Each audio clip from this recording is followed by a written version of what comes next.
واش كنتي كتخيل بلي واحد من أكبر معاقل الفكر البوليفاري وأقدم الداعمين للأطروحة الانفصالية في أمريكا اللاتينية يقدر يغير اللعبة في أي لحظة؟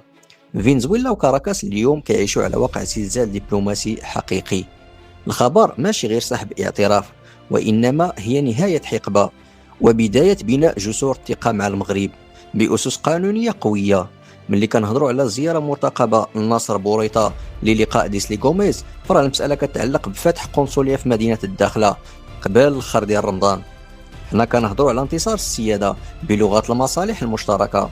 فنزويلا فهمت بلي الواقعية السياسية كتقول بلي المغرب هو البوابة الحقيقية لإفريقيا، وبلي الاتفاقيات الدولية والمساطر الدبلوماسية ولات كتميل الكفة للدول اللي فيها الوضوح والشرعية. هذا التحول هو ضربة معلم اللي كتقلب الطاولة على الخصوم في منطقة اللي كانت كتعتبر قلعة حصينة لهم.